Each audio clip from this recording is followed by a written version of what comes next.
3 juin 2024. Ici Pierre Mercier qui vous présente la 36e édition de Bonne Semaine. Et nous procédons selon notre recette habituelle en commençant par la devinette. Cette fois-ci, je cherche un mot de 6 lettres, commençant par lettre P comme dans Pierre. Indice maintenant. Philosophe, savant, la même personne, commençant par la lettre P. Donc, vous avez déjà un double indice. Et puis, je rajoute, particulièrement pour les Québécois, ça a été aussi une ancienne chaîne commerciale, au Québec et peut-être même dans d'autres provinces. Alors là, vous en avez assez pour vous dépatouiller dans tout ça. Je vous laisse réfléchir et je glisse doucement vers les éphémérides.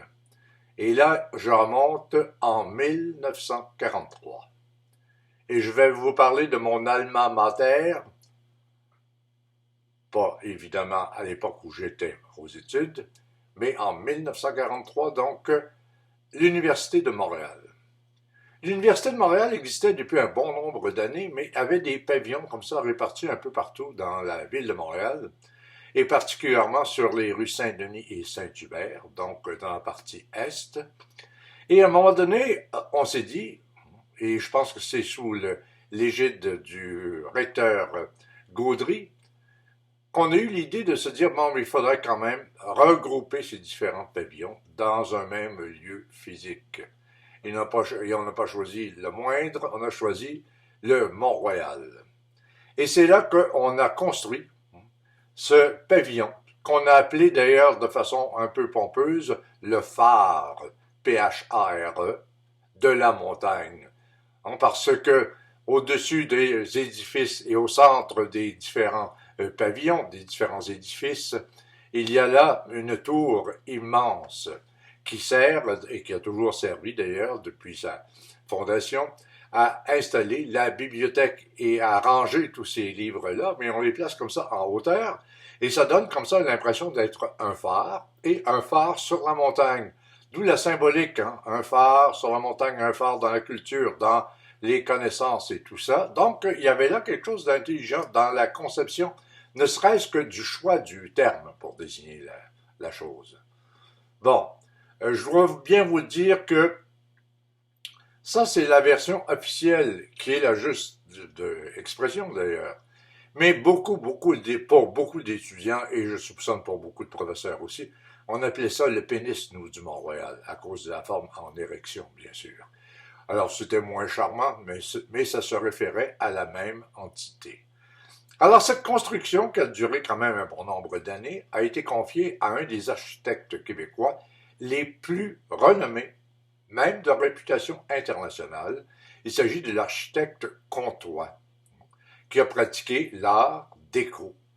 Et quand vous regardez l'immeuble principal, on dit le pavillon Gaudry, de Roger Gaudry, dis-je, le pavillon Roger Gaudry, vous voyez que c'est évident par les formes, c'est de l'art déco.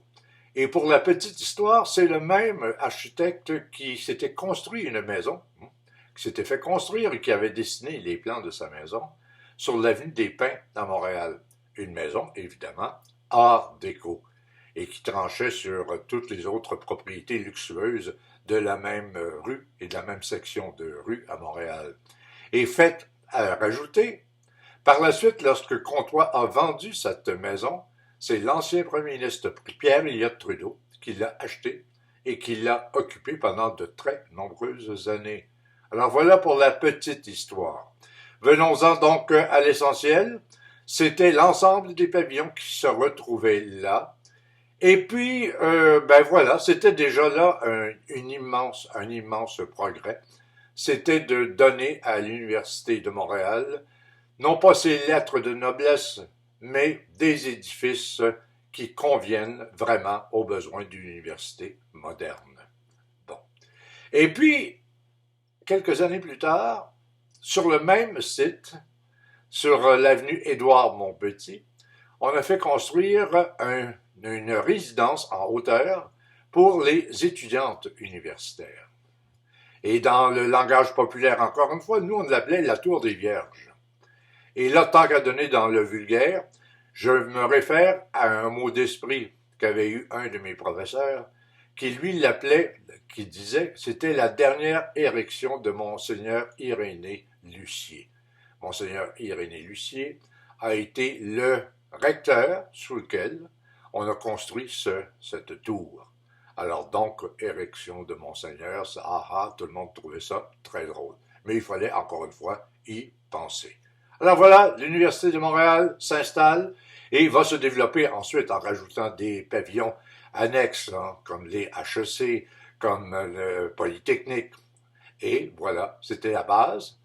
Et ça a été inauguré le 3 juin 1943 avec tout ce que le Québec et la ville de Montréal comptaient d'élite pour souligner ce moment important dans la vie culturelle québécoise. J'enchaîne, comme d'habitude, avec un mot, une pensée, que j'appelle toujours la pensée de la semaine. Elle est de Georges Bernard Shaw. Et notre ami Georges Bernard Shaw, je vais vous la lire pour ne pas trahir sa pensée, a dit « La modestie n'est pas une vertu, mais seulement de la prudence. » Pas bête du tout, je dois dire. Moi, la modestie, vous savez, pour ceux qui me connaissent, que je donne très peu dans la modestie. Parce que je trouve qu'il y a comme un aspect derrière tout ça d'hypocrisie. Hein? On se dit, non, je pense à un homme politique qui disait très souvent, qui faisait des discours, on l'applaudissait, puis non, applaudissez pas, et qui était un monstre, effectivement, d'égoïsme et de vantardise. Alors donc, je reviens sur mes sentiments personnels et je les mets de côté. Je reviens plutôt à l'auteur qui dit c'est seulement de la prudence. Et effectivement, tu dis, les gens sont modestes, ils ne se vantent pas, ils ne mettent pas en exergue leur qualité, leur valeur, parce que très souvent, ils ont peur qu'en le faisant, en faisant étalage de ces talents, on trouve toujours quelqu'un dans la société autour de nous qui va nous faire la preuve que vraiment, on n'a pas ce talent-là. Donc, on est prudent, on se dit, bon, mais les gens vont pouvoir juger, ils ont du bon sens, mais s'il te plaît, garde-toi une réserve, tais-toi sur ta valeur personnelle ou ce que tu penses avoir comme valeur personnelle. Ça aussi, c'est plus juste. Donc, j'aurais vraiment tout fait pour vous cette année, une réflexion sur la modestie, chose que je connais, je le répète, très peu, n'est-ce pas, dans mon existence. Voilà pour l'autoflagellation. J'en trouve une autre fois, mon album photo. 3 photos comme d'habitude. La première, une sculpture que je trouve très belle. Hein? C'est pas pour la beauté de la photo, mais c'est pour la beauté de la sculpture. Hein? Vous voyez ce petit personnage qui a des airs très élancés. Hein? Il ressemble un petit peu à un personnage venant d'une autre planète. Hein? Et il tient dans ses mains quelque chose comme à gauche une amphore et à droite un fruit.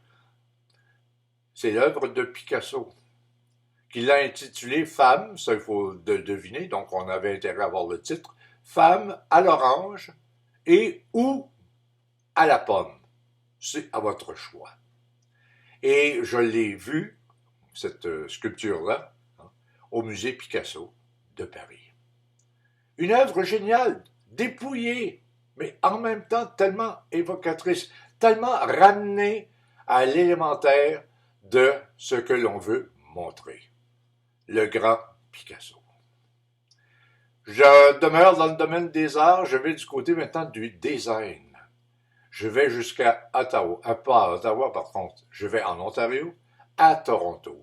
Hein, et vous voyez cet édifice qui a une forme pour le moins originale. Écoutez, on ne pouvait pas rien demander de mieux qu'une représentation architecturale comme celle-là pour désigner le musée, hein, ce qu'ils appellent le Ontario College of Art. Et dans ce Ontario College of Art, il y a une section importante qui est le Centre de design du Canada. Donc, on s'est dit, on va être logique avec nous-mêmes. Quand vient le moment de remplacer l'ex-édifice de l'École des Beaux-Arts, par un nouveau, on a donc donné dans l'originalité, et on n'y est pas allé comme ça, avec le dos de la cuillère. Regardez l'essentiel, qui est monté sur pilotis. Et les pilotis représentent des crayons.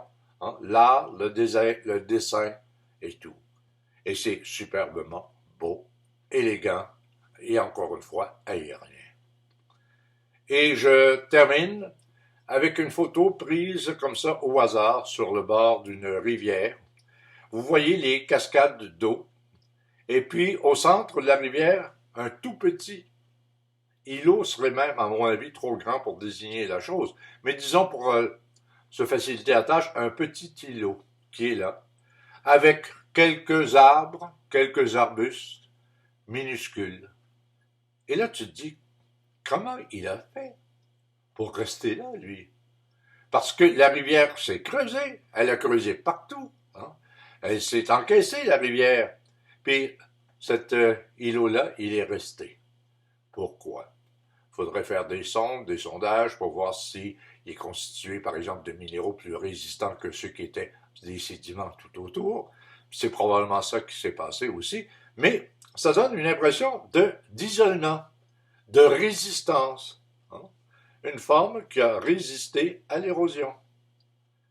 Ça te donne le goût parfois de te dire, ça serait amusant d'aller s'installer là, pas à vie bien sûr, mais ne serait-ce que pour quelques minutes pour trouver la paix de l'âme, pour trouver la tranquillité, pour pouvoir davantage réfléchir à l'abri de l'extérieur.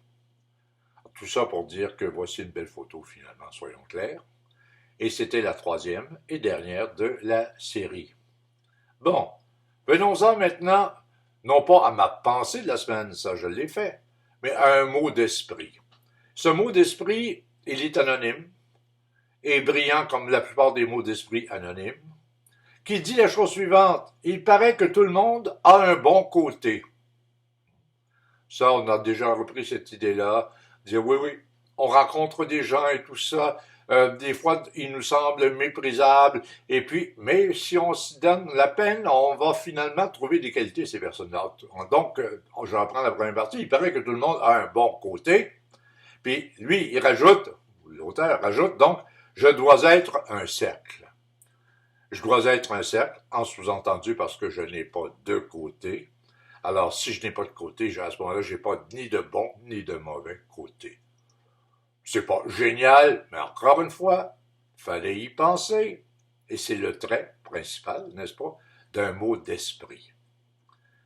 Je reviens, je vous l'ai promis, je reviens à la devinette. Lettre, mot, de 6 lettres en P, Pascal. Blaise Pascal. Hein, souvenez-vous, hein, le philosophe Blaise Pascal, les pensées de Blaise Pascal. Souvenez-vous également, Blaise Pascal, un grand inventeur, dont invention de la machine à calculer. Puis l'autre indice, c'était ancienne chaîne, c'est une chaîne de quincaillerie. Pascal, les magasins Pascal. C'était plus que d'ailleurs, c'était de la quincaillerie, mais il y avait un paquet d'équipements, de vaisselle, etc. pour la maison. C'était une grande compagnie, avec de multiples magasins, et qui étaient fréquentées parce qu'elles offraient un choix mais vraiment immense sous le même toit. Donc, Pascal. Et c'est là-dessus, malheureusement, qu'on doit se quitter. Ça, c'est la mauvaise nouvelle. La bonne nouvelle, c'est qu'on se reverra la semaine prochaine. Alors, chers amis, prenez soin de vous. Bonne semaine et au revoir.